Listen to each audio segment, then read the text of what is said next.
Mahkamah Kehormatan Dewan atau MKD DPR Republik Indonesia menggelar sidang etik terbuka terhadap 5 anggota DPR Republik Indonesia nonaktif Senin 3 November.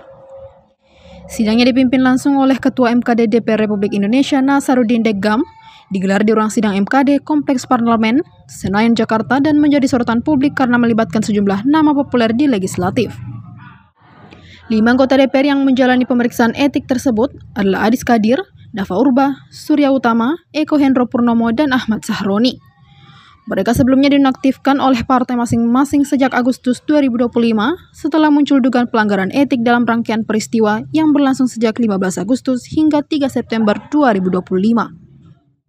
Ketua MKD Nasaruddin Deggam menjelaskan, langkah ini diambil sebagai tindak lanjut atas surat resmi dari pimpinan DPR Republik Indonesia untuk melakukan pemeriksaan pendahuluan.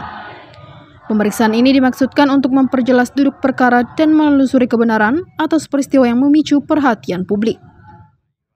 Ia memaparkan pada 15 Agustus 2025 bertepatan dengan sidang tahunan MPR Republik Indonesia dan sidang bersama DPR DPD Republik Indonesia yang turut dihadiri langsung oleh Presiden Prabowo Subianto. Dalam momentum tersebut beredar kabar adanya reaksi tidak etis dari sejumlah anggota DPR usai isu pengumuman kenaikan gaji mencuat di ruang sidang.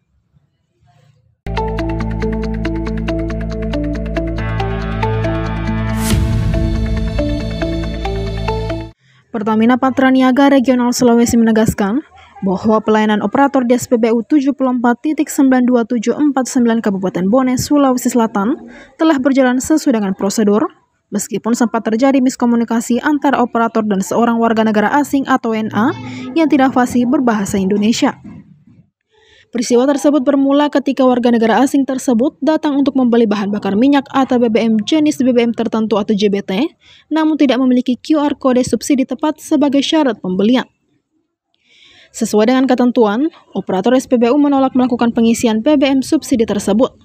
Namun karena keterbatasan kemampuan berbahasa, penjelasan operator tidak dapat dipahami dengan baik oleh konsumen, sehingga terjadi perdebatan singkat yang sempat menarik perhatian warga sekitar. Area Manager Communication, Relation and CSR Pertamina Patraniaga Regional Sulawesi, T. Muhammad Rum menyampaikan bahwa meskipun secara prosedural tindakan operator sudah tepat, peristiwa tersebut menjadi pembelajaran tentang pentingnya kemampuan komunikasi dalam pelayanan publik, terutama terhadap konsumen lintas budaya. Rum juga menambahkan bahwa Pertamina akan memastikan ketersediaan BBM jenis Dexlite di SPBU setempat sebagai alternatif bagi konsumen pengguna kendaraan diesel non-subsidi, mengingat SPBU terdekat yang menjual Dexlite berjarak sekitar 12 km dari lokasi kejadian.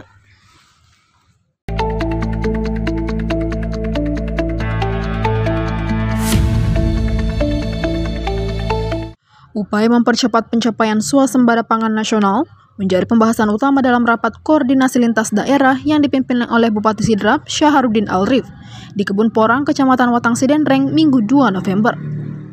Pertemuan ini dihadiri oleh wakil dan perwakilan pemerintah daerah dari Kabupaten Sopeng, Pinrang, Endrekang, Luwu, Baru, Toraja Utara, Tanah Toraja, dan Kota Parepare. Diskusi berfokus pada sinergi antar daerah dalam memperkuat ketahanan pangan, meningkatkan produktivitas pertanian, serta memastikan ketersediaan bahan pangan strategis secara berkelanjutan. Syaharuddin menjelaskan bahwa pertemuan tersebut merupakan tindak lanjut dari hasil evaluasi bersama Kementerian Pertanian. Sidrap ditunjuk sebagai salah satu daerah percontohan dalam penerapan inovasi pertanian yang efisien dan berkelanjutan. Salah satu terobosan yang tengah dikembangkan di Sidrap adalah program listrik masuk sawah yang bertujuan mengoptimalkan produktivitas lahan tada hujan tanpa mengandalkan sistem irigasi konvensional. Program ini diklaim mampu menekan biaya produksi sekaligus meningkatkan hasil panen. Selain inovasi tersebut, Syaharuddin juga memaparkan program lain yang tengah dijalankan di daerahnya, seperti pembentukan kelompok brigade pangan dan peningkatan indeks pertanaman atau IP dari IP 200 menjadi IP 300. Upaya ini diarahkan untuk memperkuat produktivitas pertanian lokal serta menjaga stabilitas pasokan pangan daerah.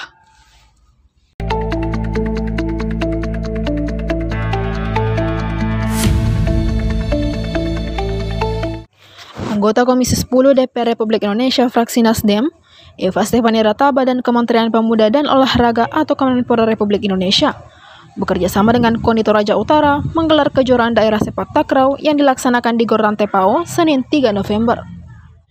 Eva Stefania Rataba yang membuka turnamen kejurda sepak takraw IASR Cup 2 berharap turnamen ini dapat menjadi wadah para generasi muda dalam mengembangkan minat dan bakat sepak takraw, sehingga di dalam turnamen IASR Cup 2 ini didapatkan bibit-bibit unggul atlet sepak takraw yang seterusnya dibina oleh KONI Toraja Utara. Dalam kesempatan kali ini, atas nama pribadi dirinya juga memberikan bantuan dana pembinaan atlet kepada pengurus PSTI Toraja Utara. Menanggapi hal itu, Ketua KONI Toraja Utara Budi Karoma mengucapkan terima kasih kepada Eva Stefania Rataba yang terus berkomitmen dalam mengembangkan olahraga di Toraja Utara.